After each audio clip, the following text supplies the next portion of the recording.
Welcome to Alternate Ending, where we're discovering good movies one bad movie at a time. I am your host, Tim Brayton. It is June 2026, which happens to be, among other things, the 40th anniversary of the initial release of the Jim Henson fantasy film Labyrinth. So we are going to have an episode today all about the movie Labyrinth, what we think of it, what we think of its role in the development of children's media and fantasy movies and such. And I'm joined today by two guests who have lots and lots of thoughts about children media, because they both have, I suspect, lots and lots of thoughts about this children. And first, I'd like to welcome Mandy Albert, who I have not seen on a regular old podcast that isn't a bad movie podcast in quite some time. How are you doing, Mandy? Wait, we're going to talk about good movies? Did I understand that correctly? We are going to talk about. Hopefully, Are you sure you meant to invite me? We will. Maybe you'll dislike this one, so you can bring some of that energy potentially. I don't like disliking things.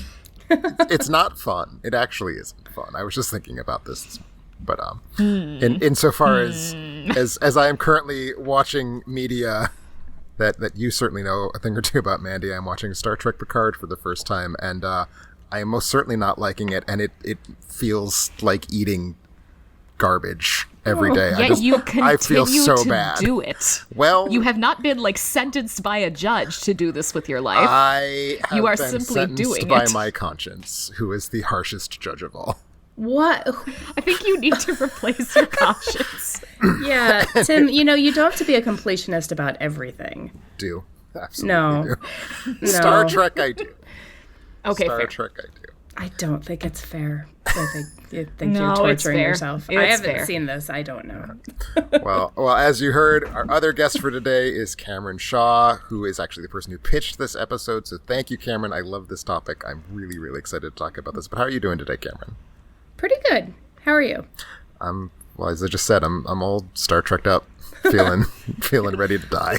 If it helps at all, I am this afternoon going to see Jean Dielman, rest of movie I cannot pronounce, in theaters because I've never seen it before. So I will be spending my afternoon hopefully delighting in French cinema and potentially hating French cinema. So it is such a, well, it's the best movie ever made, officially. Yes, as we know. According to whom? Yes. According to a poll that I suspect is going to have unrecognizably different results the next time that it's voted on, but we'll just have to see. Yep. That's going to be really fun when It the next really one is. comes out. Yeah. Yep. Yeah. But yeah, so we are here to talk about Labyrinth, although I certainly would not mind having a nice 4-hour podcast about Jean Dielman after you've seen that one, Cameron. Maybe we can get back together. But Just in real time. Yes. Before we talk about Labyrinth, though, we do have our movie roundtable where we bring films that we've seen recently that we want to talk about and share with the rest of you. And I'm going to kick things first to Mandy today. What have you seen lately? Not a whole lot, and one of the two movies that I've seen lately that wasn't for something else that I did for Alternate Ending, I believe Cameron is going to cover later, so I'm going to do the other one, which I caught the super buzzy new summer horror flick Obsession that is eating up all the box office money and all of the Zoomer press attention.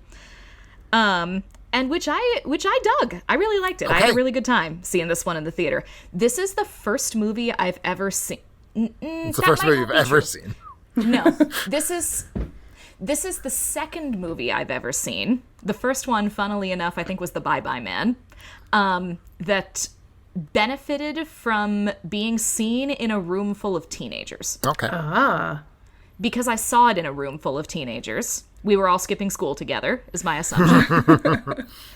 And their reactions to it are not maybe a fundamental part of the movie. I think it would be perfectly possible to enjoy this on your home screen in a nice quiet living room as well. But I think they definitely amped up the energy of the movie in some really key parts. And also, I'm discovering that I enjoy watching horror movies, at least to an extent, with baby horror fans who are just starting to come into their little, to grow into their little baby horror fan shoes. And they have not seen the kinds of cinematic tricks that the rest of us have seen over and over again. So it's like the whole Prospero in The Tempest, 'tis new to thee, this brave new world phenomenon happening with them. But that's not actually about the movie. I do understand why Obsession is like cleaning up among certain audiences and occupying a huge part of the, of especially the younger filmgoer mental landscape right now. In case you are like these two and one of like the dozen people in America who hasn't seen Obsession yet, the basic premise is that there's this, I can't figure out how old these people are supposed to be. Like, I assume they're very young 20-somethings just because of the way they generally exist. But then there are things about their existences that make no sense whatsoever. But I know, maybe that's part of the uncanniness of it all. But anyway, there are some young people who have a, loose little friend group. They all work at the same music store together because there's a music store in this day and age that can keep on 4 full-time employees and not go out of business, and also pay them enough to like make rent on actual houses. And things like that. Okay. But again, I'm going to move on from that. So anyway, there's these friends. I've now said that 3 times. And one of them, whose name is Baron, and who goes by the nickname Bear, because we're also in this summer horror renaissance exploring the effects of having a psychotic Zoomer name on protagonists like Bear. Anyway, Bear has a big old crush on his friend Nikki. But because he is somewhat socially stunted, he does not know how to tell her this, and he deeply fears her rejection, etc., etc. Standard, like, first crush feelings. And he fails repeatedly at telling her this, and generally at not making a total ass of himself as he is attempting to do so. So instead, he buys a little, like, gift shop novelty gimmick called a one-wish willow that's like, you break it and you make a wish and probably nothing happens because it's a stupid little gimmicky toy. But of course, any horror fan worth their, I don't know, I was looking for a good, yes, salt. We're just going to go with that. Any horror fan worth the scratches on all their little John Carpenter DVDs knows that, of course, it is going to work because this is a standard monkey's paw tale. And so when he wishes for his friend Nikki to love him more than anyone else in the whole fucking world, she does exactly that. And she becomes a psycho creeper who is completely obsessed, funnily enough, with her old friend Bear, and who becomes more and more psychotically and dangerously possessive of him and acts weirder and weirder as things go on. So there are 2 ways to watch this movie: the wrong way and the right way. Most people will watch it and probably enjoy it the wrong way, which is to view it through, the standard 21st century lens of trauma and Zoomer sexual anxieties and meditations on how humans no longer know how to connect with each other anymore, blah, blah, blah, blah, blah, blah, blah, so on and so forth. And then there is the right way to enjoy it, namely the way that I chose to enjoy it, which is just a psychotic girlfriend movie. And as that, it's a very satisfying piece of horror entertainment.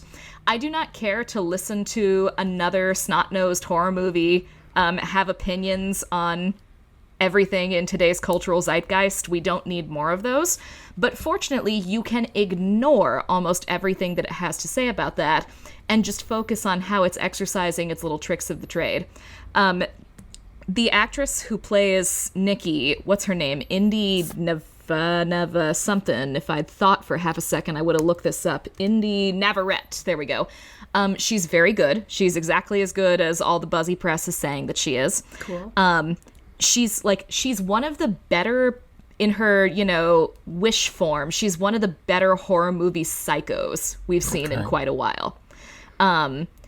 She's really good at just like snapping between, sweet little domestic girlfriend and raving lunatic at sometimes literally the drop of something. Mm-hmm.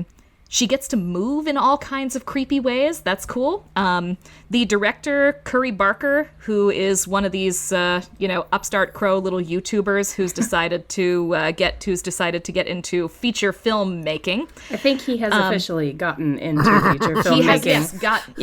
He decided to, and then he did. Given how much money this movie is making, he's got a career. It's cleaning up in a really impressive way. I'm sorry to interrupt. No, it's all good.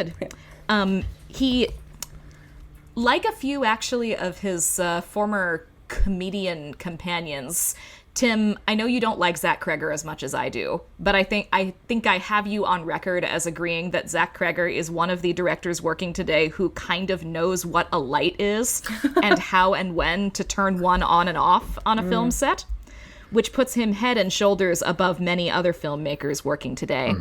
And Curry Barker is also using light in some really interesting ways. Interesting. That should not be, the minimum threshold for a horror filmmaker, but that is where we live right now. I will pause you there to say you are the first person I've heard have anything nice to say about the lighting in this film. So now I'm curious. I know, and I don't get it. I'm interested too. This is...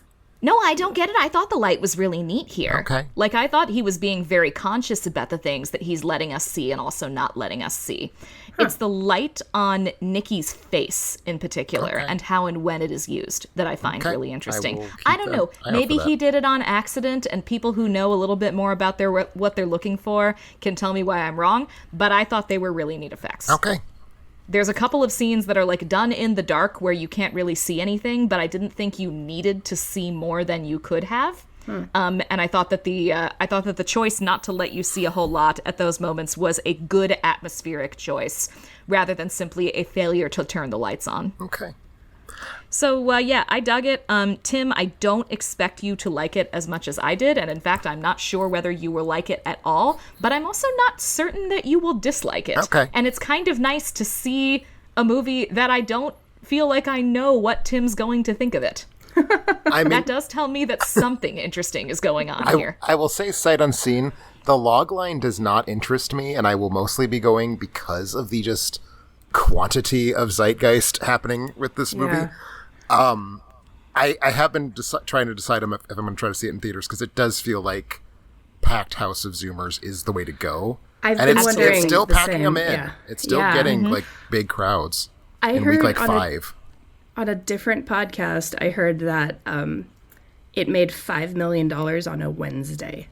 That is fucked. That should be impossible. I mean, I haven't corroborated that fact, but that is insane. I mean, also the kids are all out of school now, so true. the good ones who weren't playing hooky to go and see it are now packing the theaters to go see it with their friends. Yeah, it sounds like theaters is the way to go. And you guys all know, I don't like horror movies very much.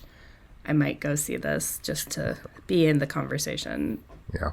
There are parts of it that, there are jump scares that legit work. There are also a few moments that are very funny. Okay. And this movie was so in danger of having no sense of humor about itself that I was relieved to see those very funny bits. Okay. Cool. So yeah, fun time. That's one buzzy movie. It's maybe the single buzziest movie of 2026 to date. I don't know how exactly to quantify that, but we do have another fairly buzzy movie in the right sphere. This is a big letterboxed movie, I think is what I'm trying to say. Cameron, what have you seen? What are you going to chat about? Okay, well, on the subject of movies that have a sense of humor about themselves, The Sheep Detectives sometimes has too much of a sense of humor about itself, thinking it's very funny at times when it's not. But it is also very funny at times, so it's a little hit or miss with the script, I think. But I went into this movie essentially for the same reason as Obsession, as I might go see Obsession. I've heard that it's amazing from so many people. Mandy, you are one of the people who said this movie is amazing. And so help me out here if you want to jump in at all. I was not planning to see the CGI sheep movie with Hugh Jackman, who dies at the beginning. And that's not a spoiler, because if you've seen the trailer, you know he dies and the sheep have to solve his murder. Not the kind of movie that it's the sort of thing that I roll my eyes at the trailer. And then I go, I'm never going to see that. And then lo and behold, I went and saw it. And I I don't want to say I sobbed exactly, but I cried at certain points when I was like, what is wrong with me? I should not be crying. But it found all of my heartstrings and it tugged on them. And I was able to like ignore the Christian allegory running underneath, which is not that much of it's pretty blatant. I feel like, the shepherd dies and the flock, like he's a good shepherd, he's a good man, and I don't know. And yet there's also there. The part in the churchyard where one sheep is trying to explain the concept of God to the other sheep. And don't spoil, it's the best part of the whole movie. The only thing I will say of it is that it had me like folded in half. Yes.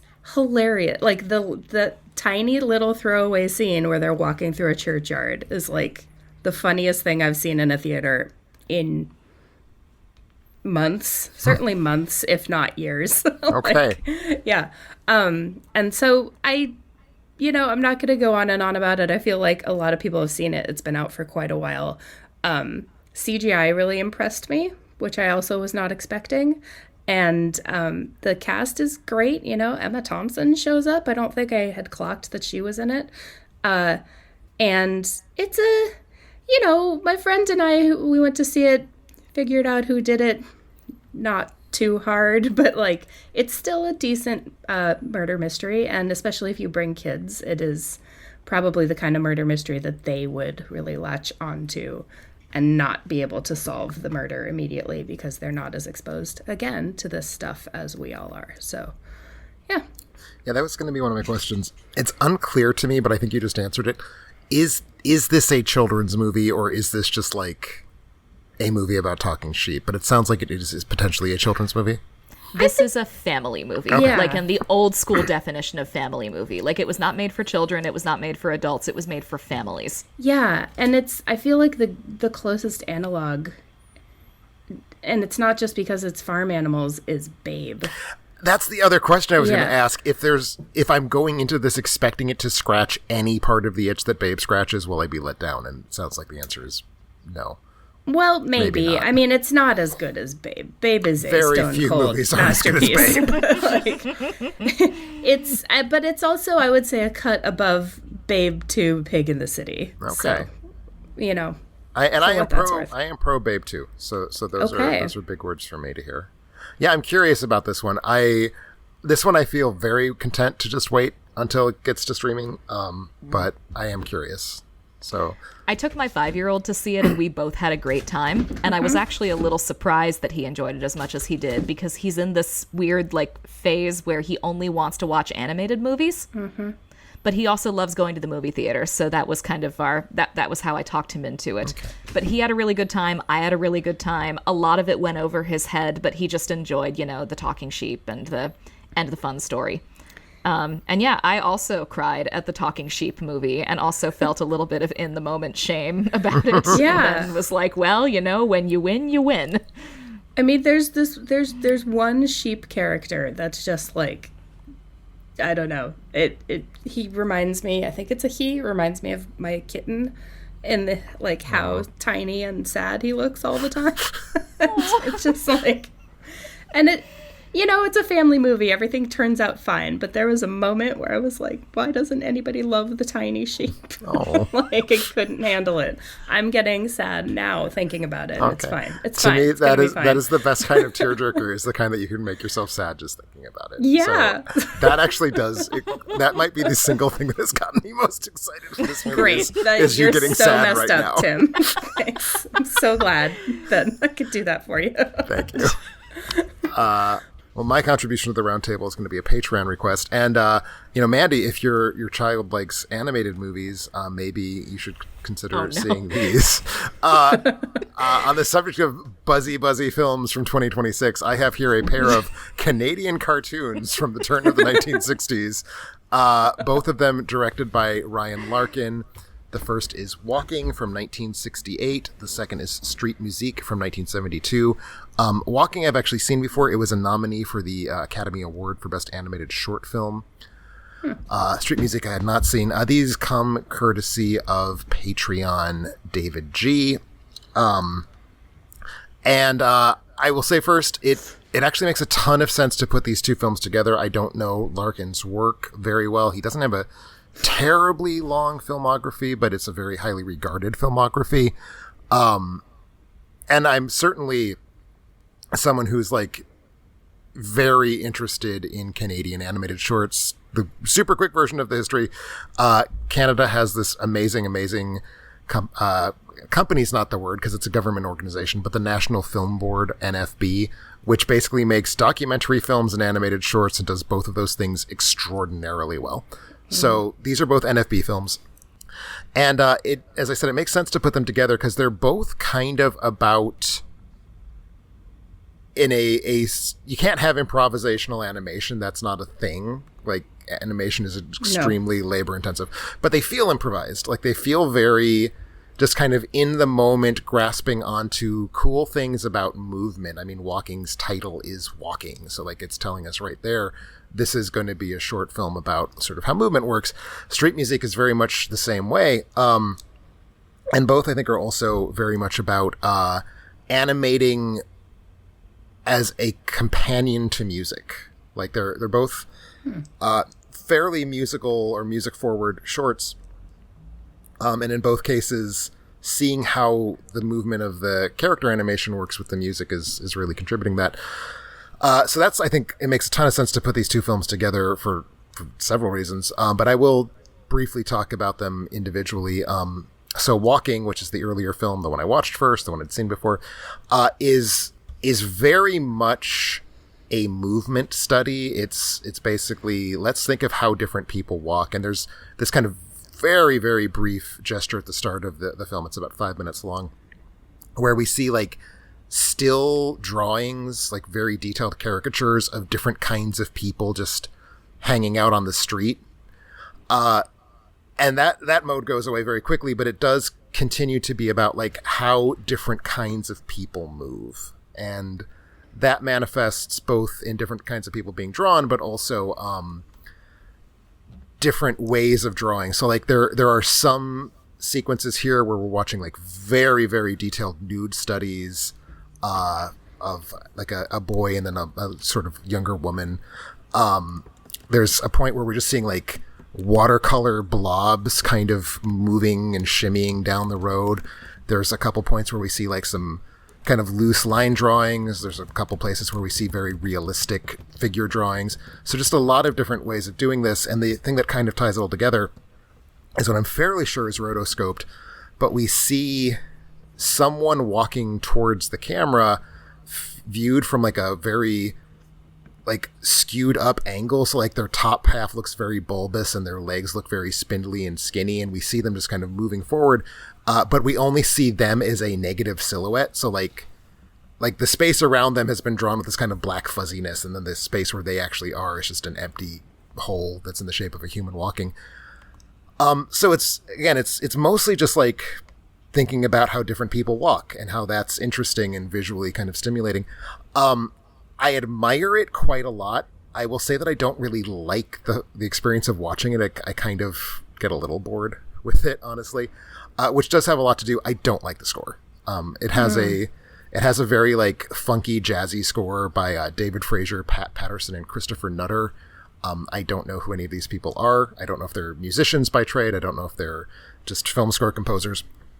I just find it very dated. I mean, it's not like a bad piece of music. It takes me out of the film a little bit. So Walking I admire, Walking I do not love. Street Music, I actually think I maybe come close to loving. It's a little bit more focused on what it's doing. Larkin either found a group of street musicians or assembled a group of street musicians, but you have this trio, I believe a drummer, a mandolin player, and I'm damned if I can remember what the third instrument is.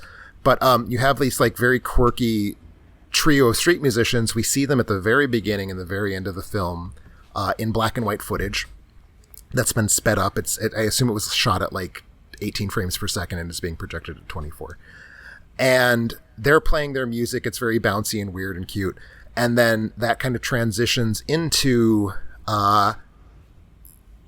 just movement. Again, it's not in this case specifically walking. It's really just about like how the music kind of encourages us to think of a certain sort of shape, movement. So we see a lot of like human figures that are just kind of wobbly and stretchy, and there's a lot of very, very psychedelic elements. Very much of its moment in that respect. It's 1972. The art feels absolutely late 60s, early 70s, and the kind of line work, it's very, very scribbly. When there's use of colors, they're in those kind of very bright reds and greens and like turquoises that I at least associate with psychedelic art. And so in this case, we're not watching detailed animated breakdowns of movement, like actual human movement, the way we see in walking. It's really more just about how the lines kind of flow into each other and how these shapes kind of twist and bend and become, now it's sort of a dog, and then it's going to kind of stretch and loop around, and now it's going to be sort of a person, and then it's going to do it again, and now it's kind of like a tree. Really, sounds a bit Fantasia-y. It's a bit Fantasia-y, but way, way more yoked to this very particular cultural moment. You would be able to pinpoint it to like 1969/1970, I think, without a moment of hesitation, both based on the music and the visuals. There are 5 different pieces of music that the band plays across the 9 minutes of the film. Some are much shorter than others, and every one of them has a different kind of style that it's engaged with. So some of them are more realistic. Some of them are much more just kind of this loopy, like New Yorker cartoon style illustration. I thought it was really, really quite striking. Really glad that I had a chance to see it, especially because based on how I did kind of bounce off walking when I saw it for the first time, I don't know that I would have sought out more Ryan Larkin. So I'm glad that this was a push to see that. And because they're NFB films, they are on the internet. They are very easy to find. The NFB wants you to watch its stuff. So just go to YouTube. Boom, there they are. Again, Walking, 1968, Street Musique, 1972, both directed by Ryan Larkin. I'm just going to go ahead and assume neither one of you have seen either of these films. I have not, though I'm curious. It has a French title. Are these Quebecois films? The footage of the live action footage was definitely shot in Montreal in Street Musique. I will say there's this thing that happens where overzealous internet editors latch onto, if a Canadian film has a French title, that means it must be, we should refer to it in French. Every Canadian film has a French title because that's like the law, is that if government money goes into something, it has to be bilingual. The title of Walking on screen is Walking. It is not Le Marchand, which is how like IMDb and Letterboxd pretend that it's referred to. Walking just is on screen. Street Musique is a combination of a English word and a French word, so that's cool. But no, Larkin, I assume, is not Quebecois, but again, Street Musique, the live action component, was shot in Montreal. The real reason I ask is any of the music actually like Quebecois music? Because I love that shit. I would not know the answer to that question. Perhaps I will have to watch it and find out. I think they're worth it. And again, you just did trip over them. Just look them up online and boom, there they'll be. So thank you very much, David, for putting those in my path. Really always a fun time to get to talk about cartoons, especially these kind of very cool, artsy, experimental cartoons from my beloved NFB. This does give me an opportunity, as I always do, to mention if you want to support the show, like David, you can do so by signing up as a Patreon supporter. It's right there on the sidebar of the main page. Every page of the website, you can find a link. We have recently had a new supporter signing up for the crewhead level. We have, I apologize if I mispronounced your first name, Cher Taylor, who has just signed up to be, again, as I said, a crewhead supporter. That entitles her to vote in our polls, get early access to classic movie reviews, and other fun little bonuses like that. So if you do want to support the show, it's always a great time to do that. Again, that crewhead level lets you do a lot of things. We also recently had a trivia night that Brennan Klein, my co-host, hosted for us, and crewhead tier lets you do that as well. So if you've been thinking about supporting the show, it's a great time to do so. Just click on the link on the homepage. On that note, I think we will turn our attention to the subject of the day, which is the movie Labyrinth. Celebrating, as I said, its 40-year anniversary on June 27th of 2026. Those of you who aren't familiar with the film or need a quick refresher, Labyrinth is the final film directed by Jim Henson, the great children's media impresario, father of the Muppets and Fraggle Rock, and sort of co-father of Sesame Street. And father of Brian Henson. And literal father of Brian Henson, who... That's neat. He's in this movie. He is in this movie. He is in this movie. He is someone who is not the most... He's an earnest custodian of his father's legacy, but not perhaps a good custodian of his father's legacy. That's well said, I think. But that is neither here nor there. So in addition to creating delightful little felt people who are ironic and very meta in their humor, Jim Henson was also like a full-on 60s hippie new age nerd of the best possible sort. He had an entire like parallel career to the Kermit the Frog Muppets that we know and love, where he was like interested in making weird fantasy and psychedelia type shit. And late in his life, of course, he passed away in 1990. He began kind of really indulging that, and I think the Kickstarter to that, in some ways, I think would be Fraggle Rock, which is cute, fun, singing and dancing felt Muppets, but it's also in this like really bizarrely overcomplicated fantasy world. And Fraggle Rock, I think, begets The Dark Crystal, which is this I'm sure we'll be touching on The Dark Crystal as we talk about Labyrinth, but a dark fantasy, sort of Tolkien-esque, sort of not. It's, again, very complicated, big world building. And that made enough money that Henson was encouraged to do another type of movie like that, and that gets us to Labyrinth, 1986, which is in some ways just a remarkably straightforward Alice in Wonderland. Like, it's basically just Alice in Wonderland. Yeah. But done, of course, in this really distinct, and I think personally really quite appealing visual style. It's got some Wizard of Oz in there, too. There's some Wizard of Oz. There's some Maurice. Actually, Maurice Sendak is name-dropped in the credits as having been an inspiration. So not specifically, I don't think, Where the Wild Things Are. I think it's actually a different Maurice Sendak was the specific text. I'm drawing a blank on the name of it. But is it Outside Over There? Yes. Okay. I think that's a specific thing. Because, I mean, there's a character in this that looks almost exactly like one of the Wild Things. Oh, but there's also a copy of Where the Wild Things Are sitting in Jennifer Connelly's room. Mm-hmm. But so I wanted Cameron to give you a chance to introduce the film a little bit. I've kind of said where it came from, but you can tell us a bit more about what it is, because this was your pitch, and I was very excited to hear this pitch. So I'm so glad. So what caused you to think, hey, Labyrinth, we should talk about it? To be honest, it was being shown as a 40th anniversary screening at the Castro Theater, which is recently reopened in San Francisco, and they are doing a whole bunch of programming all of a sudden. So I've been kind of keeping an eye on that. I went and saw Grease, a sing-along Grease, which was, we can talk about that some other time, but it was a lot more fun than I was expecting. Okay. And in the process of seeing that, saw an ad for the 40th anniversary of Labyrinth. Now, I couldn't go see that in the theaters at the time, so I figured I should watch it at home, and then that kind of led me to start thinking about the state of children's cinema now and how drastically things have changed since we were kids. Labyrinth for me was... So it came out in 86. I was 3, and my parents knew me well enough to know that I should not see that kind of scary movie. It is a scary movie, I think, for a lot of kids.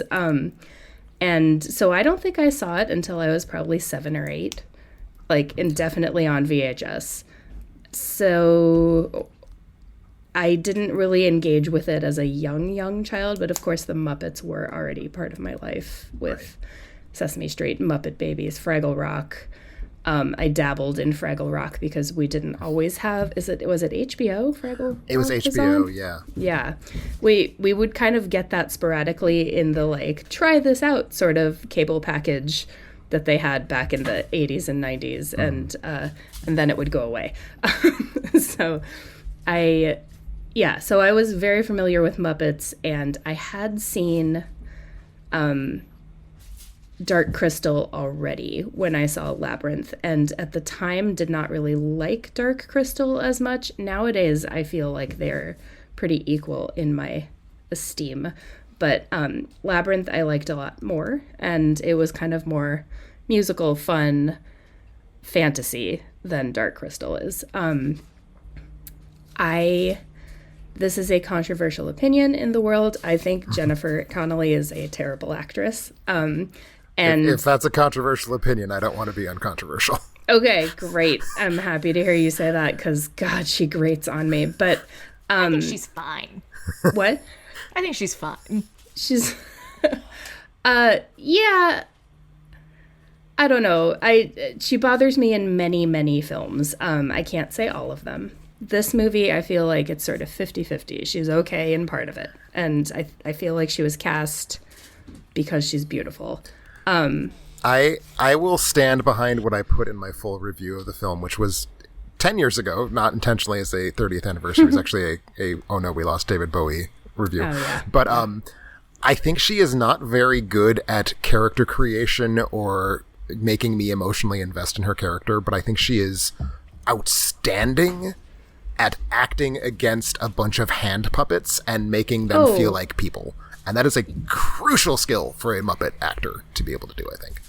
That you're not wrong about that. And yes, that is difficult. She's sort of, I mean, to compare this movie to a similar era creepy movie for children that I've talked about before, which is The Return to Oz. Mm-hmm. She and Fairuza Balk, I feel like both have that going on for them, and that is probably why they were cast. I don't know that for a fact, but yeah. No, that's I have a very elaborate ranking of human actors in Muppet movies based on their ability to make the Muppets seem like real people, and she's not the top of that list by any means. The top of that list is for sure Charles Grodin and Michael Caine, but yes, she's on the list. I feel like I give her a bonus too in this case for being a teenager. Yeah, I believe she was 14 at the time of the shoot, right? 14 or 15, yeah. I think she was at least 14 when they started making the movie. But teenagers are not famed for being unself-conscious, especially when they're on stage or in front of a camera. Mm-hmm. And she is able to play against these puppets so earnestly that I don't know, her ability to just kind of shed her human skin when she's on screen with them. That sounded creepier than I meant it to, but... But it also ties in with why I don't necessarily care for most Jennifer Connelly performances after she turned 15. It's like, oh yes, she is a lizard person. I agree, Mandy. I'm glad we're on the same page. Well, you know what? Every actor has their perfect role. Yeah. Anyway, I didn't mean to turn this into, like, let's rag on Jennifer Connelly. I just... she came on screen and I was like, oh yeah, I hate her. But I don't hate this movie. I do love this movie. And I think what I love about it is how tactile it is. Like, every single frame is just filled with stuff. And... like, they must have just had a grand old time decorating these sets, creating these sets. I think I read last night that the largest background cyc of all time was created, like background matte painting for the studio. I believe it. Was created for, not matte painting, that's the wrong word. Like, the cyc behind the sets was created for this. Yeah. So. Yeah. This is not the specific painting that you're referring to. I think I know which one that is. I think that's when she's like looking at the whole labyrinth and it's stretching out. Yeah, but, I think you're right. One of the things this movie has is it's a framework narrative that was shot in the real world, and everything in the labyrinth was shot on sets at Elstree in England. And there's a certain type of movie where you can tell that the sky is a flat that has been painted. In this case, the flat has been painted with like a gradient of burnt orange. Mm-hmm. And And for the right movie that's using it the right way, I don't like anything more than like, I know that's not the sky. I know that's that's canvas. And it's the same way that I kind of feel about like some episodes of the original series of Star Trek is the way I feel about Labyrinth, where it's just like, I love that it is embracing its theatricality and its like setness that much. And I think the tangibility that you're talking about is very much part of that as well. Like, these are props that work. Like there are mechanisms. And she's interacting with them. And that's just is neat. I like it a lot. And that, again, is where your key is, that you need an actor who is willing to play the game hard enough that the audience will willingly go along. Yeah, I mean, on the topic of the sets, the, like, indelible image, I don't think I had seen this movie since probably college. I feel like at some point we watched it in the dorm.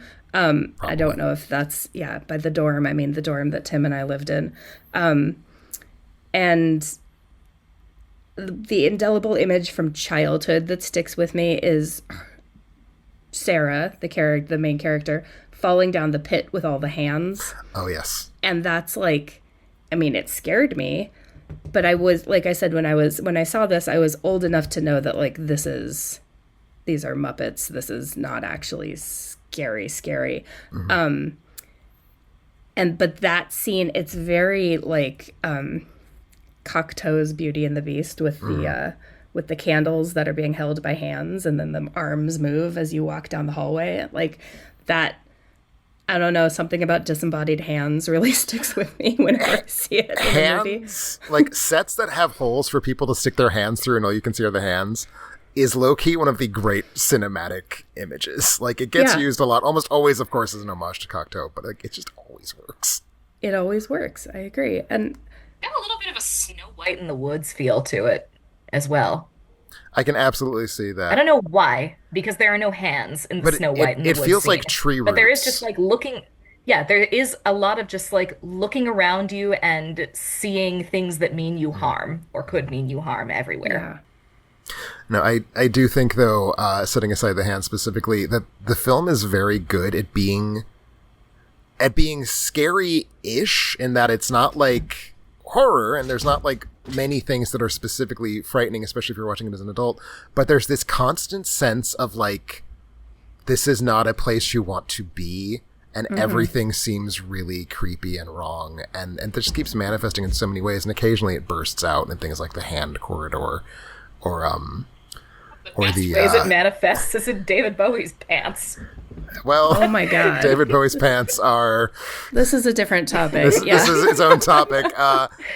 But yes, no, I do think one of the things that I like about the film a lot is that it's very creepy in the way that a good old style fantasy or fairy story is, where it's like, it feels like the fairies are dangerous, and the fairies are dangerous in Labyrinth. That's one of the very first things that happens, is that she's like, oh, fairies are pretty, and it's like, no, these are proper fairies. These are 17th century fairies, and they will eat you. Yeah. So I do like that about this movie a lot. And I probably am in the same boat as you, Cameron. I think I saw this for the first time certainly post Dark Crystal, which was itself post Fraggle Rock. I was probably like 10 or 11, and it felt a little creepy at the time, but maybe not in the visceral way that it would have if I'd been younger. But I'm curious, Mandy, what was your first encounter with this movie? I'm pretty sure it was a slumber party. Unlike y'all, this movie... Pretty great slumber party. Yeah, this movie predates me a little bit, so it was not on my radar until I got a little bit older. To be clear, when it came out in 1986 and I was 4, I was not like reading the trades, breathlessly awaiting the new Jim Henson Wait, film. you weren't? No. But anyway. I mean, if anyone was when they were 4, Tim, it's going to be you. Fair. That's fair. But anyways, yes, a slumber party. So what was that vibe? Yeah, no, just, I think, I want to say it was like an early high school slumber party, and one of my friends loved this movie, so we put it on, because you put on movies at slumber parties. And I remember thinking it was fun, but I didn't watch it like in earnest as a movie again until last night, when I realized I should probably watch Labyrinth before we were going to talk about it. It's probably a good call. Yeah. Huh.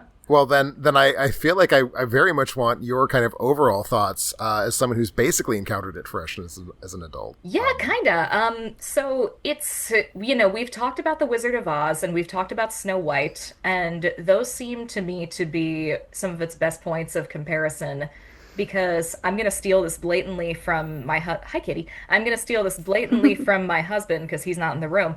But when we were discussing it last night, he referred to it as like movie as magic show or as magic show cinema, where one of the big points of the movie is to show you this cool thing we can do and leave you wondering how we did that. And bonus points if it's like a thing you might never have seen before, or at least never seen before in this way. Sure. Because at this point, everybody's seen the Muppets. Everybody knows like what Muppets are, and everybody's seen humans act against Muppets. And more people saw Dark Crystal than saw this one, apparently. I have not seen Dark Crystal, so I'm talking about that from a point of total ignorance, so maybe I'll go fix that after this. But it's still kind of it's a lot of this all at once. Mm-hmm. Like, it's a huge scale look at what we can do with puppets and matte backgrounds and all that great stuff kind of thing. And so the story, as you mentioned, is very thin. Like, one of my big problems with it, I'm always complaining that movies are too long, so I feel like no one wants to hear me say that anymore. But 100 minutes is a pretty big ask for a movie like this, because the story has no stakes. You know they're not going to keep the baby. You know the teenage girl is not going to have to explain to her parents why the baby has been taken by goblins. So you know that at the end she's going to get the baby back, and that kind of diminishes the sense of like real danger a little bit. I'm gonna push back ever so slightly in that I agree. We clearly know the baby's not. I think that you could make that feel like there are stakes. I don't actually think that Labyrinth does, because I agree. The baby's hanging out with David Bowie. David Bowie seems like he's great with babies. Yeah, I want David Bowie to sing a little song and like have me dance with goblins. That sounds like a great afternoon. So it definitely does not feel like the baby is in danger, but the baby's not in danger. There is a sense. There is a little bit of a sense at times that she is in danger. That's the thing. The stakes are her. The stakes are not the baby. It's true. I would also push back on that in that this is a film meant for children who don't necessarily know that the baby is going to be fine in the end. I'm not sure that I actually think this is a film meant primarily for children, but that's not... I think Jim Henson thinks it's a film for children. Jim Henson might think it's a film for children, but Jim Henson was the oddest of odd Jim little Henson is my favorite man who ever walked the face of the planet. And I think that's totally reasonable, but that does not make him not the oddest of odd little guys. He thought this would be a big commercial play, so he is definitely a little bit Anyway, regardless, for me, a grown adult, there was not a large sense of danger that was occurring as I was watching this. And so the reason to get invested in this for me really was the magic show aspect of it. And I do think that aspect of it holds up. Partly because there's just so much of it, and partly because the puppets are so good. The puppets and the costumes. Oh yeah, like which are often one and the see. Yeah, exactly. Like the guy with the bird on his head as his hat. Mm-hmm. Like there were so many times, because I also finished rewatching it last night. That I was like, oh, that would be a good Halloween costume. It would be really hard to do. How would I do that? Oh, I can't do that. Halloween costume budget is $2,000. I know, exactly. So I probably will not be doing that anytime soon. But it's very memorable. Almost every character is very memorable. And that's another area where I think that it benefits a little bit from Jennifer Connelly's general inability to like show human emotions. Is that the focus isn't really on her emotions. You're focusing more on the ability of the inhuman creatures to emote in very human ways. Which is exactly what I was gonna say, because like Ludo is a goddamn masterpiece. Oh, he's so good. He's so good. He's so good. And I was also thinking when I was watching it last night, Boggle, his eye movement. Hoggle is Tim. I'm so sorry. His eye movement is so detailed. And like where is I know that they're just like Brian Henson is sitting off camera with like a radio button making the eyes go, but like how do you be that good at it? He's also like a complicated character, Hoggle. Like he goes through. He has a more compelling arc than Yes. the Jennifer Connelly character, Sarah. Sarah. Yeah. Yeah. Totally true. And Oh, go ahead. no, you go ahead. I forgot what I was. I was just going to say. I was actually going to say, Mandy, what you brought up is kind of exactly where my head was, because like even having now said, well, the stakes are really Jennifer Connelly, the stakes aren't the baby. I do think that the film kind of does still continue to lack stakes in that Jennifer Connelly, as I said before, isn't selling me on the emotions of this film. She's selling me, again, on the physical, material reality of Muppets, which I think is a huge mechanical achievement for an actor. But it's as though also she realizes that she's not the point, which is also an incredible thing for a 14-year-old girl to realize. Yeah. And that has always been my response to this movie, and frankly to The Dark Crystal. I love The Dark Crystal a lot, but it is a junk shop of a script. and you're there to just soak in the world and to be on those sets and see those creatures. And that is, I think, the tension for me of those two films, which just feel like such a matched pair in my head. And also sort of Storyteller, which was like his next big project after Labyrinth, a TV miniseries. I haven't seen that. It's very fanciful looking versions of Western European folktales that you go for the design and not for the plot so much. But I like it. I like Storyteller. But no, there's definitely a sense where like he's gotten so invested at this point in his career with like, let's make the illusion as perfect as we can. Let's do that magic trick stuff that you're talking about. That I think he forgets that part of, not even forgets. I think he proved it with the Muppets, right? He proved I can make you heavily invested in the emotional journey of the frog who doesn't have a bottom half. and he talks because I make my hand go flap, flap, flap. And like I have a rich emotional journey when Kermit has a rich emotional journey. So he's proven this. So now he's doing something else. And the thing he's doing is not emotionally engaging, but fucking A, it's pretty. Yeah. I mean, and I do think that, so there's in modern, I know we're going to talk about modern children's cinema soon, but just for comparison's sake, there is a sense of this in, for example, the first Harry Potter film, where Harry is encountering Hogwarts for the first time, and there's the like, this thing is happening, so let's stand back and watch this thing.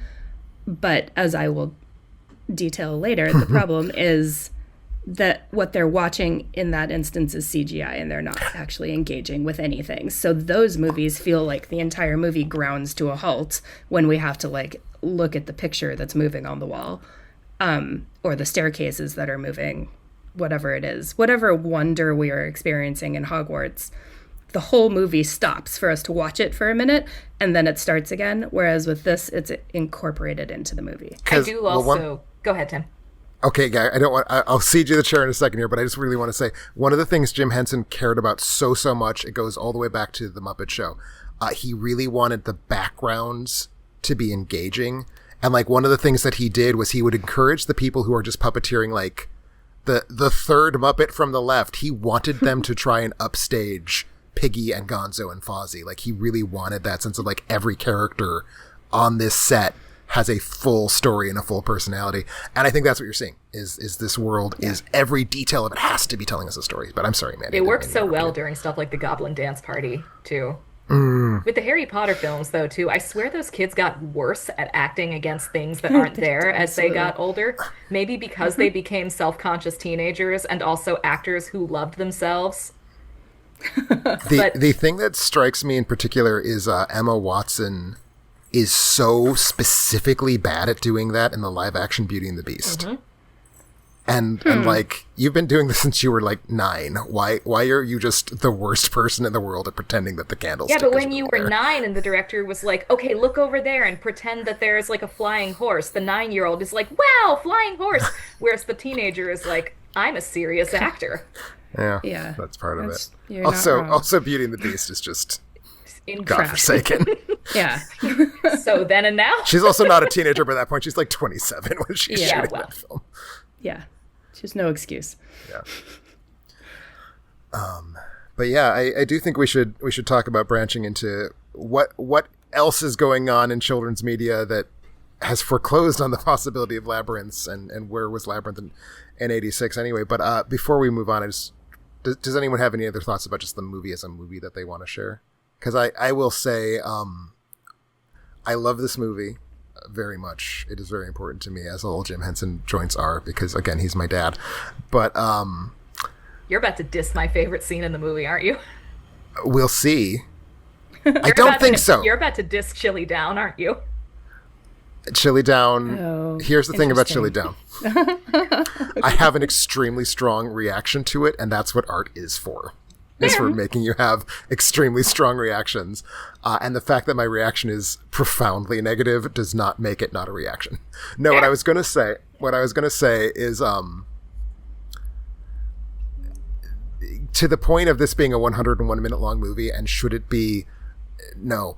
I've seen this movie for sure like 8 or 9 times in my life. I didn't watch it a lot as a kid because it is kind of heavy in ways that was not super appealing when I was 10.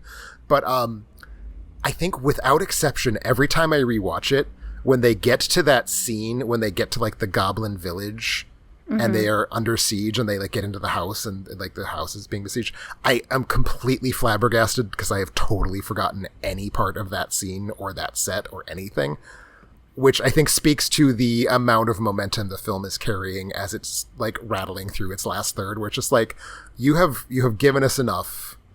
I think the point in the movie where I'm like, you need to maybe start thinking about getting to the end of this movie is when they're in the fart swamp. And post the fart swamp, it's like, I just want it to be over. I'm sorry, I'm bored now. Okay, a note on the fart swamp, however. You're right. That scene is way too long, and it isn't called the fart swamp. It's called, like, the bog of eternal It's called the bog of eternal something. stench, but it's also a bog where there are sphincters that make noises. Yeah. It's the fart swamp. It's the fart swamp. So, that scene is definitely too long. I also think, though, that is, like, a brilliant way of bringing in childish fart jokes without it actually just being a fart that happens on screen. Like, was it the Minecraft movie that had like a lot of farts? I surely wouldn't know. Okay. I don't remember there being a lot of farts in the Minecraft movie. The Minecraft children's movie is a 2-hour-long fart, I think is what we can agree on.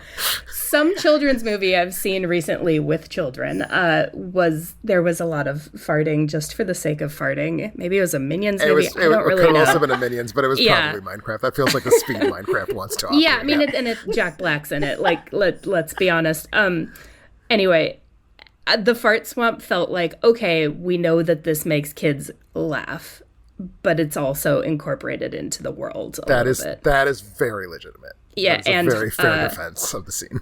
Yeah, and like Ludo, I mean, it's a great Ludo scene with he's just like smell constantly, and that's all he says. Is great. Yeah. So something I noticed even more so as an adult was that I believe at some point in the plot it says that the Goblin King is in love with Sarah or wants to marry her or something. Yeah. Is that right? I don't know if that's just implied, but it feels... Well, because the arc of the story is very much Sarah being pubescent and sort of having a back and forth pull between I still want to be a kid versus I'm having... Right. Look at that fucking prize-winning zucchini in David Bowie's pants. So, like, the threat of, like, a sexual romantic relationship that's not wanted, I think, is hanging over the film, even if the dialogue doesn't specifically say he wants to marry her. In the story she tells to the baby very angrily at the beginning, the Goblin King has fallen in love with the young maiden, and that's why he agrees to grant the wish. You're right. Maybe that's where I got it. But it creeped me out more than I remembered, especially the line that I wrote down. He says, just let me rule you and you can have everything that you want. But he's going to be her slave. Yeah, it's confusing, and also, like, this is the kind of thing that would not get greenlit anymore. Nope. You know, for better or worse, but David Bowie is fabulous and also super creepy in this movie. Right. And the other thing I wanted to touch on in the realm of costumes is how much I loved her dress when I was a child. The dress that she wears to the ball. Yes. Is like, and I saw it at the Jim Henson costume exhibit 5 or 6 years ago, which was amazing. It wasn't just costumes. It was a Jim Henson exhibit. So there were puppets and things there too. And it's gorgeous. I know it's very fragile. But man, I think that dress, like, I like imprinted on it and thought that was, you know, the end all be all dress. No, Until maybe I got familiar with the Princess Diana wedding dress. I was girly when I was that age. What can I say? So, yeah. That's right. Yeah, but we can move on. Yeah. Do you have any other any thoughts you want to for sure share, Mandy? I think that about wraps it up. I also think it's a great dress. I did want to touch on one thing since we kind of brought up the sexual. It's a story about adolescent sexuality. I mean, that's kind of what's going on here. That's what's going on in basically any adaptation of Alice in Wonderland to a certain extent. The thing that stood out to me that I hadn't thought about, there's a running plot point that it will be bad if she kisses Hoggle. Yeah. And he tries to avoid being kissed. And that just kind of stood out to me when I was thinking about it in those terms of like, well, kissing is like what a child thinks sex is, right? Like that's kind of the first child-friendly manifestation of physical desire. And like, it's this thing that's kind of a very important plot point in a way that's like specifically, we must avoid it because catastrophe will fall. It's also, and obviously she's not like kissing him because she loves him, but like just kissing as a sort of taboo thing. It's also icky when you're a little kid. Just icky, up until the age when you realize that maybe you want to do it.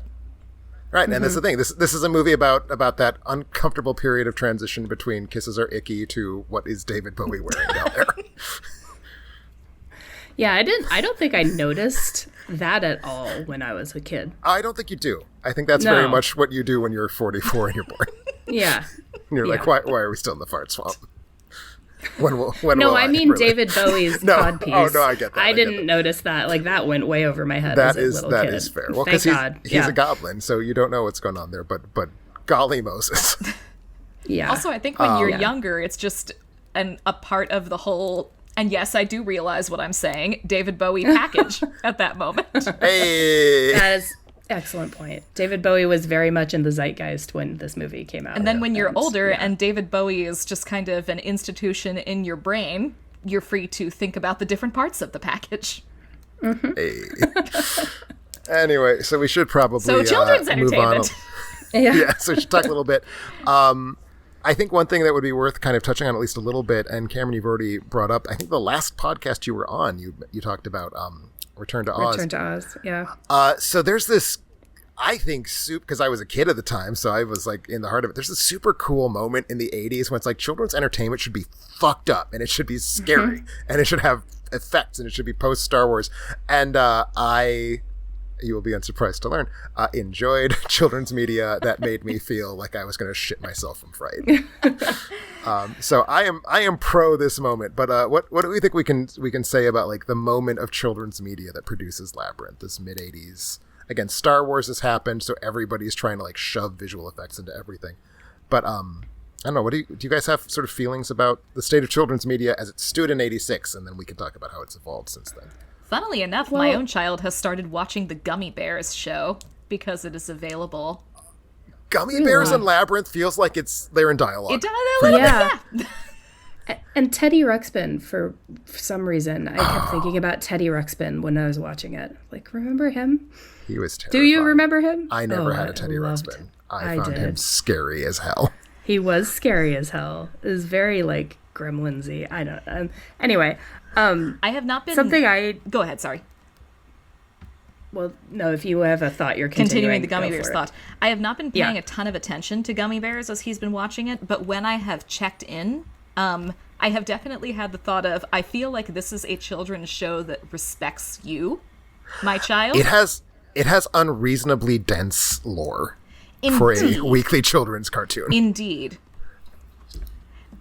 Especially I don't remember it very well. Especially like in the latter run of episodes when they're like trying to find the fallen Gummy Kingdom and there's like an arc. Oh, we haven't gotten there yet. But even now in the early episodes, it's just like the show is treating you with a tremendous amount of respect, you 5-year-old child, that I appreciate a lot, especially given that it is the Gummy Bears cartoon show of all fucking things. The weird thing about it Michael Eisner, like, that was one of his first pet projects when he took over Disney, was like, I want there to be like a really good, high quality children's show that will prove that Disney is ready to like come back and make good animated art. I think it should be based on candy.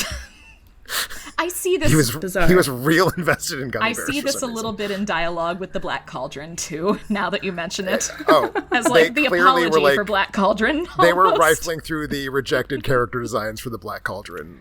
Like, I don't know if they literally were, but they clearly 100%. I'm shocked, Tim, at how recently you appear to have watched the Gummy Bears TV show. It's probably for your thesis. Not since I would 92. imagine. Oh, okay. You just remember it extremely well. Great apparently. It recall. imprinted. And when it was in Wow. the first year of the Disney afternoon, it was Gummy Bears, DuckTales, Chip and Dale Tailspin, and Gummy Bears was real important to me. Those are all during good. We've done those days. DuckTales too. That's so funny. I must have gotten home after Gummy Bears and just in time for DuckTales every day, because DuckTales in my mind was the first one. Well, because in the every season it was like a cycle, so every season they like bumped it up. So season 2, it was DuckTales, Chip and Dale Tailspin, Darkwing Duck. Also, the theme song is catchy as hell, and I appreciate For DuckTales is amazing. for DuckTales and for Gummy Bears, and I appreciate Gummy it really good. Bears bouncing here and there and everywhere. That's as far as I'm willing to take it while I'm on a hot mic. I think that is as far as I will take the Gummy Bears theme song. Do you want Patreon supporters or not? I mean, I we don't should know make if I that a want them that Patreon bad. category. Tim sings theme songs Tim for sings you. children's media theme songs. Anyway, the 80s. Okay, so one thing I was thinking about, and to answer this question, like what made movies kind of singular when in the 80s for children, is that there were not a lot of sequels. I mean, I think you could, yes, obviously Star Wars had sequels, but Star Wars, I'm thinking children like under 10. Star Wars, yes, got some under 10s, probably 7 and up, I would say. Maybe younger, depending on the, level of parenting involved. But I think most of these movies were one-offs. Like when I'm thinking about what the movies that I loved, obviously Return to Oz was a sequel.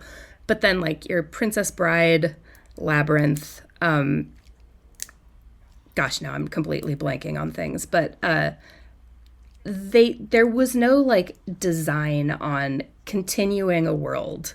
And so they kind of put everything they had into one thing. And that feels significantly different than what we have now, where it's, hey, here's an idea, and also these are the ideas for all of the sequels. Right. And I feel like I'd be hard pressed to say when I noticed that change had like locked itself in. It feels like it's a late 90s thing maybe, but no, it's definitely like sequels ebb and flow, and in the 80s I think we had like a lot of adult sequels, but you're right, children's cartoons were not, or children's media was not like built that way. That the idea of a Labyrinth 2 is just impossible to even contemplate. Like what in God's name would it consist of? So I think that's a very good point, that they were designed to be these kind of individually handcrafted boutique objects in a way. Yeah.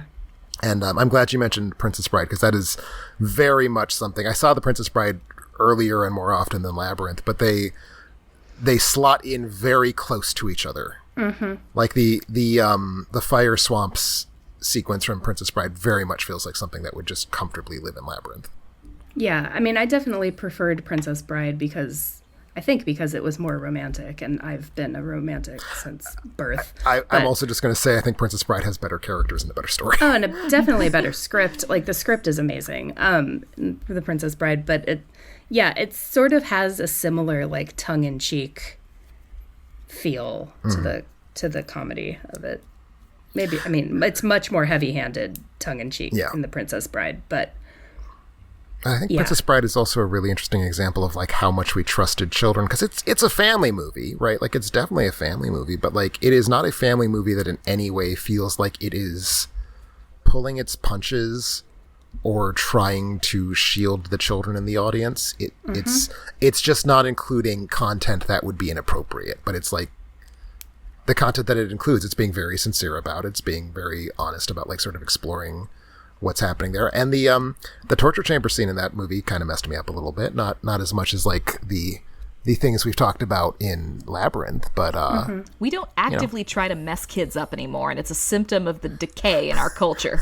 Agreed. It's totally true. I mean, yeah, like we're all laughing, but it's kind of like we're afraid of our kids having to be in therapy at some point, like this, because of things that we do. And if I may go on a total tangent, in 2015, Inside Out comes out, and Inside Out has what seemed to me at the time to be like just a completely revolutionary, radical message to put in a children's movie, which is that sometimes you will feel bad, and that is okay, and it is indeed good. And you should have a set of mental tools that allow you to feel bad in a healthy and productive way. And at the time I watched it, I was like, this is great. This is going to be a watershed. We're going to have like a media ecosystem for children that's going to be all about like processing their emotions in a healthy way. And like, I feel like in some way that like ended it. It was like, no, every single piece of children's media has to be about how negative emotions don't exist.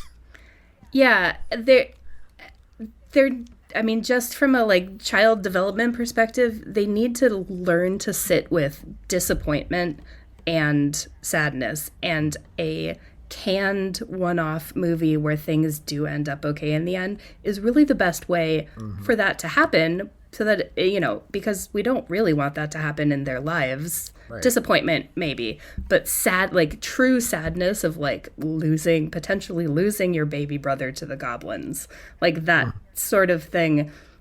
This is the best way for kids to actually be able to start to grapple with that. And we don't, like, movies are just so sanitized these days that like it's, you know, like the Despicable Me movies, it's just kind of like, okay, you welled up with tears for a moment and that's it. And also fear. How are they going to become little baby horror fans if we're not ever going to scare them?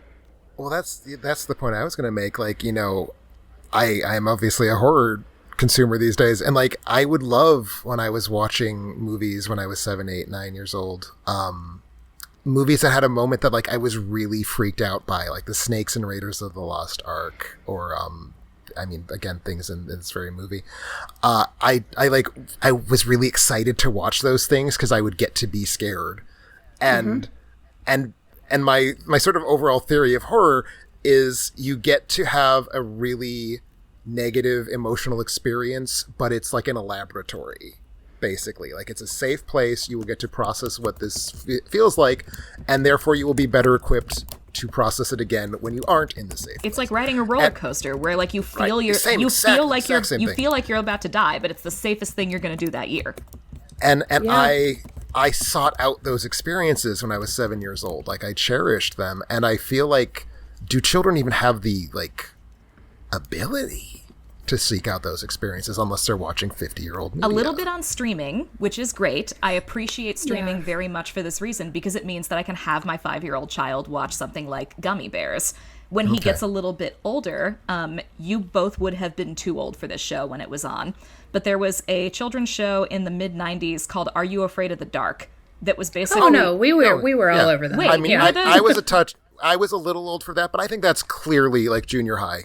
Really? Age. It was, like the right age for that. Maybe I was too young. To the point where possibly, yeah. Actually, no, it makes sense because my older sister used to watch them with me too, and at no point was she ever like, "This is baby shit." So, I love that. That's like the most passionate moment we've had. I was like, "No, how dare you?" No, we're not that old. Okay. No, but I have a memory of it being my show, and like when you're a kid, the age gaps mean more than indeed. Yes, but like. He's absolutely going to watch that when he's a little older. Yeah, and I was afraid of the dark, so I did not actually really watch that. There were episodes of that were genuinely scary. Yeah. Oh, crap, I had a thought and it fell out of my head. Sorry. If it comes back, you can certainly let's back onto it. But no, I feel like, in a sense, the people to blame are exactly your and my age, Cameron, because I feel like as the elder millennials became parents, like I think we're the generation that really was like, no, you will never have a negative experience. Your life will be frictionless. And it's like, I get I get it from the perspective of someone who, like, you want the people you love and who are tiny little humans who you are protecting. You want them to have no problems in life. But I feel like millennials in general just want life to be completely free of any burrs. Right. And that has led to, I think at this point, like 25 years of culture just getting increasingly sterile. It has led to gentle parenting, which has ruined society. Gentle parenting is a plague. Agreed. We don't need to get into that. That is a can be professional topic for me. Yeah. And also, we will be here for the next 3 hours if we get into that. No, I don't think that would get me fired, I hope. Anyway, I did recently, my brother and sister-in-law and I showed my nephews, who are 7 and 11, Raiders of the Lost Ark for the first time, which was very fun. And they, it was interesting, the moments at which they laughed versus jumped and were kind of not scared. Like, they don't get scared the way I did as a kid. But, the guy dies in the plane propeller, and they both thought that was very funny. They are correct. But, like, as a kid, I didn't think that was funny. I was like, no, I didn't either. I was cow. like, oh my God, what a horrible way to die. Yeah, and then, but then when when the arc opens and like all this stuff happens, they were both kind of like, whoa, this is crazy. So like, I think that there is definitely a place for kids to still be scared. It's, watching it on streaming, they can then turn on Bluey or whatever and like, cleanse their palate. But, I don't see those movies getting made that actively scare kids. Now, I will say, The Sheep Detective, not scary, but there are definitely emotions to grapple with. And, as an adult, you see them coming a mile away, like what's going to happen. But it is not don't feel anything. It's a really kids. Up close and personal confrontation with some sad and scary stuff. Yeah. And the way, like, characters die in movies from my childhood, like, Charlotte's Web, the animated Charlotte's Web, like, that ruined me. The Last Unicorn, like, movies like that, they are sad. And, like, that, I don't have a coherent thought here, clearly, because I'm just babbling. But you do bring up... This is, again, it's sort of a tangent, but when you bring up The Last Unicorn, it made me think of it. Like, in the 80s, fantasy movies were a lot more melancholy. And I like that era, like that 70s into 80s era of fantasy, not just in movies, I think just as a genre. It's willing to be about, like, everything ended it was not a satisfying ending, but sometimes it is. And I feel like we don't have a lot of fantasy cinema, period. But I feel like that is something that kind of doesn't happen anymore, is like your escapist cinema has to give you a very satisfying, the good people won and the bad people lost type of resolution. Right. I also think that there is, like, we don't have a lot of fantasy right now. I think there's a lot to be said with that, with like this kind of fantasy where there's a built set. I have seen a couple movies in the last few years where they tried to do that and had a built set. And what ruins it is the clarity of HT cinema and the fact that you can't really hide things. I mean, yes, of course you can throw things out of focus, but it's definitely a little too, I don't know, like you could count the pores on people's faces kind of thing. And that's partially maybe poor shooting. I mean, there was a lot of like gauzy fog filters on this movie. But it's also a lot of fantasy movies I think that are made nowadays are very low budget. I say a lot of, and I don't think there are actually a lot of them, but the ones that I have seen are very low budget, so they can't really afford to make an amazing set. And they don't do the things that they could do to hide the fact that they don't have an amazing set. Does that make sense? Oh, that makes perfect sense. Okay. I have a rant locked and loaded to go based on what you just said, but I don't want to step on Mandy if you have any responses to that. Go ahead. So here's the thing about digital filmmaking. It is very easy to fix it in post, which is the phrase that every good filmmaker should slash their own throat when they say it out loud. Fix it in post is evil. But anyway, I feel like digital filmmaking has so much latitude, and you get to be so close enough with the lighting and close enough with the setups that it has brought up a generation of filmmakers and encouraged habits in the older generation of filmmakers of like, we don't have to be 100%, like on set, we don't have to be 100% perfect because we will be able to fix it in post. And so there's an amount of discipline that used to be like what you needed, because if you did not have it, you were going to just set money on fire and the producers would hate you and you would never work again. Well, and honestly, you still will, because post is expensive. Oh yeah, but the thing I think of is like a Jurassic Park, where it's like they figured out every scene that had to have CGI. And they figured out how to make each one of those scenes, except for the Gallimimus stampede, which they figured out how to make each one of those scenes. What did they need to do to sell the effect? And then they sold the effect. And I feel like you're exactly right. In Labyrinth, they're using gauzy filters because Jim Henson is a really smart person. This is the thing he's better at doing than anyone else on the planet, is making this kind of movie.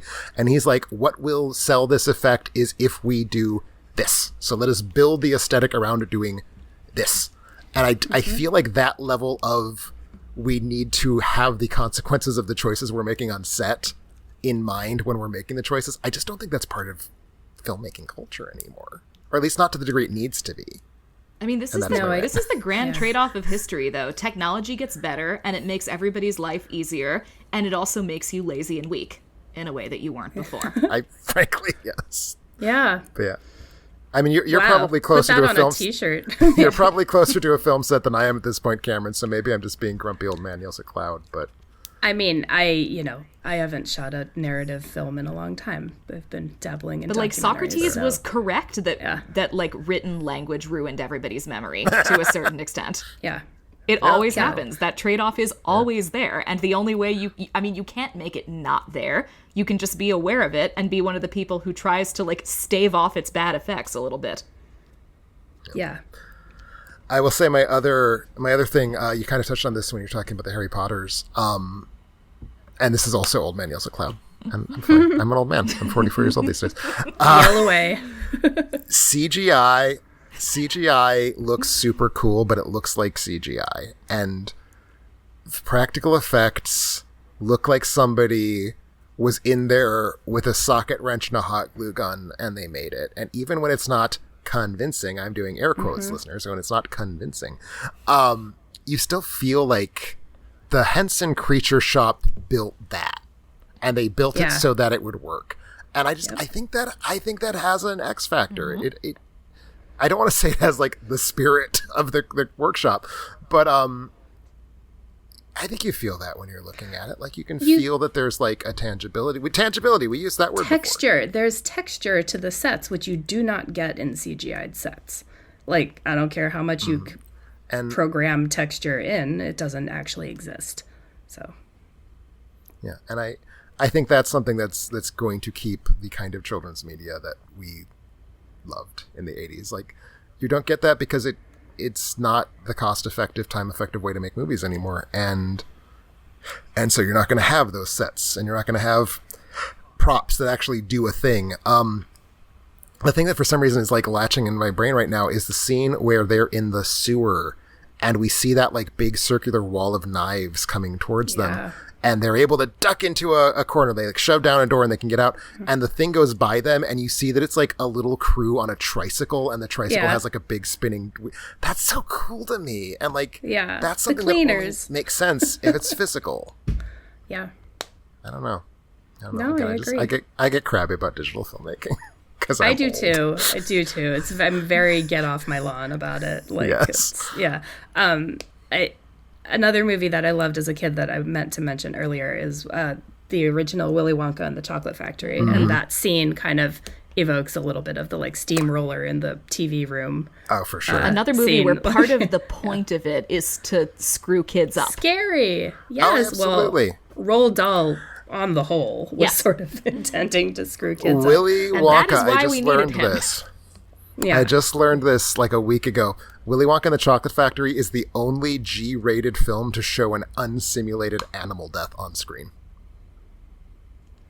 What heavens? Is it? It in the montage in the tunnel, there's footage of a chicken being decapitated. Oh, yeah. Oh. Wow. That's a great trivia fact. Isn't that a good trivia tip? I love it. Yeah. I'm taking that to my trivia that's show. back when G-rated movies had an edge. Indeed. Chicken death edge. G yes. didn't mean this is for babies. G meant you're going to fucking watch this, you brat. G kind of meant there are children in this movie. Therefore. I feel like G meant this could have been made under the production code, and PG and above meant this could not have been made sounds under the about production right. code. Yeah, that seems right for sure. Yeah. Anyway. So, and that's why you have things like boobs in early PG movies, because they're like, I don't know, people got boobs. Yeah. I think there's at least one PG movie with a penis in it. Which one? What? I'm pretty sure it's rated PG. Is it Labyrinth? Because there was a penis in There Labyrinth. is a penis. I think Labyrinth actually rated PG. Oh, no, it is rated PG, which is what we're talking about. No, Remains of the Day. Not Remains of the Day. A Room with a View. I was going to say, Remains of the Day is not PG material. I'm pretty sure A Room with a View is a PG movie. I might be wrong about that, but I'm pretty sure it's a PG, and you for sure see penis, because they go skinny dipping. So Okay. this has turned I into was a different thinking kind of children's podcast. movie, and that is okay. I am not sure if there are any. Superman. Well, it's rated PG. Oh, it is rated PG. Superman. You see, Superman's he's naked when he's a baby.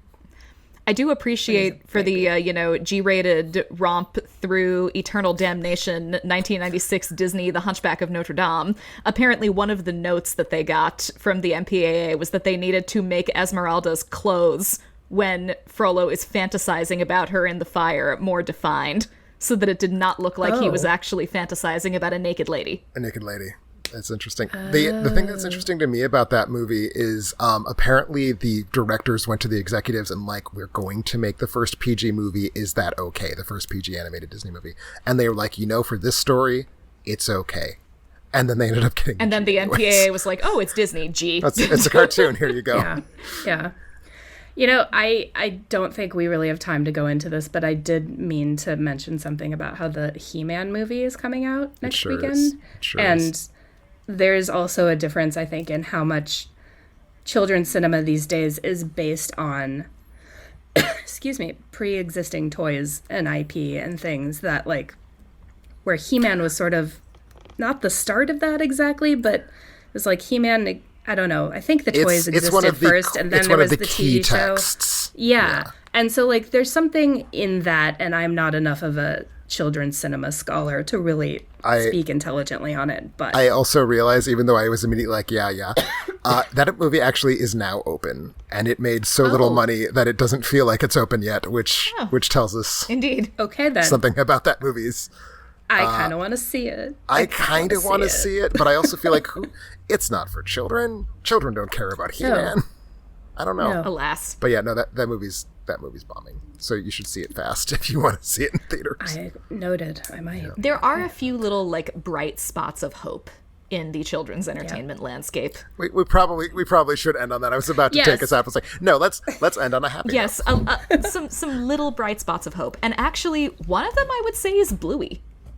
Like, yes, I love Bluey. There are zero parents and caretakers of small children who don't love Bluey. I'm sure they exist, but I'm comfortable rounding that number down to 0. Like, it's a preschool show, so, like, don't go into it not that I expect Tim to run off and watch it on his own anyway, though being that it's Tim, who knows. Hey, he recently rewatched Gummy Bears, apparently. Apparently, yes. That is just how strong my 30-year-old memories of Gummy Bears are. But being that I have a 5-year-old, I have seen all of Bluey at this point. And it is another one of those, like, I feel like, and this is, like, there is some truly insipid children's programming out there right now. I have seen some of it. I'm going to find whoever created Spidey and His Amazing Friends, and we are going to have words. But Bluey is, like, it's for very young children, so you shouldn't go into it expecting anything, super profound. But it's funny how often the show really is very profound about things that go on in children's lives, and some of the things that we've been talking about, like sad things happen and they don't magically go away. A thing that parents love about it is that, like, the parents in Bluey are acknowledged to be, like, everybody is an anthropomorphic dog, but keeping that in mind, the parents are acknowledged to be, like, human, and they have flaws and goals of their own that are in some ways separate from their children, and sometimes come into conflict with their relationships with their children. Yeah. I feel like Bluey is the emotional heir apparent to Daniel Tiger. Like, the animated Daniel Tiger that came from the Mr. Rogers character, Daniel Tiger, like, where, you know, they do address things like grown-ups go away and you're scared and you don't know if they're coming back, but they do come back, kind of thing. Or, like, we're going to the doctor and it's going to be okay. And Bluey it's not quite that blatant about it, but there is, it's like episodes have a message, but it's not cloyingly sweet. Which is and great. It's also in some ways like family entertainment in a way that a lot of children's programming that I can say where it's programming is not. Like, I enjoy watching Bluey with my child for different reasons than he does. Like, there's an episode of Bluey that is basically about how being a mom is really shitty sometimes, and it's not anybody's fault. It's just the state of the universe. And how, like, you will get through the shitty parts and it's all going to be okay. And, like, good Lord, I'm tearing up just thinking about this episode. It's a little like the stupid sheep movie that none of us accepted to cry at. But it's stuff like that that gives me a little bit of hope that the current generation is not completely doomed to failure as protein-based life forms. Fingers crossed. I think we all hope for that. Yeah, definitely. We'll see. Well, I think that probably is a good optimistic note for us to wrap things up on. Thank you both so much. I loved this conversation. I loved talking about this movie and this media format. Before we go, do you have any places that we can find you online? Any projects you want to promote, Mandy? Mostly alternate ending. You can find me a whole lot there. Always glad to have you. What about you, Cameron? Not currently. And, yeah, I guess you can follow me on Letterboxd if you want to read very short reviews of what the hell, why did I cry in this sheep movie? I mean, that is what Letterboxd is for. And it's only weird antisocial assholes who, like me, are like, let's have a 5-paragraph Letterboxd. Hey, sometimes I do that. Fair enough. Fair enough. Well, as always, I am Tim Brayton. I am on this website and continually wishing to write more reviews than I do, but I think I'm picking up the speed a little bit, so maybe we'll keep up with that. Thank you all for listening. Again, if you want to support the show on Patreon, you can do that. Click on the link on the right side of the webpage. Otherwise, next week, I will be back with Brennan Klein. We are going to be talking about the third and final newlywed horror movie for Bride of Alternate Ending, our horror movie side podcast. So we'll check that out, and we'll talk to you then.